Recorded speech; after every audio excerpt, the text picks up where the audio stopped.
Hey guys, I thought I would show you a purchase that I just made, just showed up in the mail today at work, something that will hopefully help out the production value of the live action videos that I make, a little bit at least. This is the Flashpoint Softbox Lite. It's got a 9.5-foot air cushion stand along with it, and a softbox in this box, along with a big compact fluorescent light. So let's go ahead and just start unboxing this thing. We'll see what we've got. So as you'll see here, the box came a little bit dented up. It was actually inside of another box. Both of them were in separate boxes. And the other boxes looked a little bit rough, but these were both packed very decently, so I'm not terribly concerned.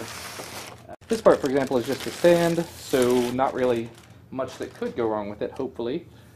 You see it's got these fold-out legs that are going to be a little difficult to see. All of these appear to be very sturdy adjustable knobs. If I adjust these, I should be able to let the legs out. There we go. See, and it can extend. Alright, and here you see we've got the legs extended. They actually extend quite a bit. That's surprisingly tall. That's actually probably 4.5, 5 feet, something like that. That's without extending the top at all. If I take it back down to a decently short length, though, and tighten this down, you see I've got these other knobs that I can extend with. So if I undo one, I raise and lower it, and if I wait, it just air cushioning takes the stand down. So that's pretty interesting, and it's got 3 separate ones for different height levels. You can take it, like I said, all the way up to 9.5 feet tall, so that's pretty impressive to me. Let me get this adjusted a little better. There we go, so I'm not putting too much pressure on the tile. And the other box that came with this little white box, has a big old styrofoam container in it. This is the really impressive thing. I've already got one of these lights, these specific light bulbs. And there we go. After fighting with it for just a little bit, we've got this box here. I'll go ahead and open it up. That is the light bulb that I'm going to be using, hopefully. That is a 70 watt, 120 volt, 5500K compact fluorescent light bulb. It's supposed to put out an equivalent of about 325 watts with a normal incandescent bulb. It should be at least a little bit brighter than what I'm already using, which is a 300 watt service light. So here is the rest of it. It's this decently large black bag. Here at the bottom, though, we've got this little pouch with a white screen inside of it. That's going to be the front cover for our softbox. And then here is the fun part. It's actually the meat of the package itself. This large reflective box. So this has a on-off switch within it, a power plug, there we go, and the once we open it up, it's kind of like an umbrella box combination thing. There we go. We've got the mount on the inside, so that should be pretty interesting. So I'm going to take a couple of minutes and set this up, and I will let you guys know what happens. Alrighty, so here is the before lighting. I just wanted to test it and see how it works. This is an auto white balance, nothing changed. And this is the after. Now keep in mind, this is just the one light. This is not the 4 lights that I had going before. So I've got some other things I can try out. I want to see if this color balance works for one thing. So that's enough for now. And this is how it looks with 2 lights. I've got the softbox over here, and I've actually got my other compact fluorescent light bulb I mentioned earlier just in my heat lamp over there. And here's one more test just for good measure. I turned off the overhead lights. I wanted to see if it made a difference. Actually, let me adjust one more thing because that doesn't look right.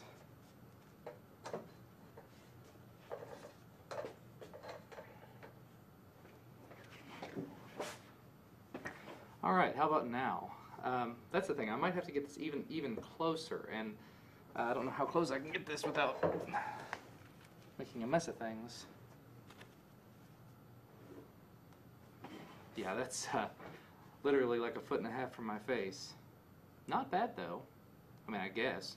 A second one over here would probably help things significantly. The alternative is to put 2, or I mean 1 like right there, but I can't get it to flip. Okay, and here's something else I'm just trying out. I just want to see how this lighting looks, how it works, things of that nature. Just a slightly different video layout. That light is awfully big and awfully bright. Let me try something different. Okay, so now we're trying it with the exposure settings turned off, and I've got it white balance, but custom white balance, so it shouldn't be changing at all. I'm going to move the light just a little bit. I'm actually going to move it to the side and down just a little bit and just see if that makes a difference. And now I am super dramatic. Alright, and since you didn't get a chance to see the full assembled item before, this is basically it. You see you've got the softbox with the diffuser on top. You've got the stand that's holding it. Looks pretty decent. The one big issue that I do see with this so far, it doesn't have any way to flip it. Now it's 19 by 28, or 19 and a half by 27 and a half, so it's actually like 20 by 27 technically. So really it's not that much bigger tall than it is wide, so it's really not that big of a deal. But it would just be kind of convenient if I could turn it the other way, because that extra 6, 7, 8 inches does feel like quite a bit of extra light. However, if I do get a second one, I think that would make a significant difference in the long run. So I don't know. Let's take another look at it just from the front. Sorry, I'm moving you around here, but there we go. That's how it looks directly in front of it, and you see you've got that little bit of a hot spot there in the middle from the light. But really, it doesn't transfer to film or to digital, I guess, all that much. Let's just move around here a little bit. Steady cam, try to. That's the setup. That's how it connects and everything. You've got the cable going down to the power plug and all that flip-on switch and everything. And the stand itself is working very admirably. I can't say anything bad about it. The light itself, it's okay actually. When I turn out the overhead lights, it has the most dramatic effect. So I don't know, I might end up keeping it. Honestly, I will probably end up buying a second one, and I'll probably do some more experimentation. You see there my heat lamp, there-ish, that has that extra swirly bulb in it. That's what I used for a couple of the tests. The final ones were actually just the softbox on me alone. So maybe if I can sort of combine the two, have the heat lamp with the swirly bulb pointing at the background, and 1 or 2 softboxes in the front to get that 3-point light effect, it might actually work out pretty well. So that's all for right now, though. I thought I would just give you a look at how things might be for the very near future. Thank you guys for watching. I will see you next time.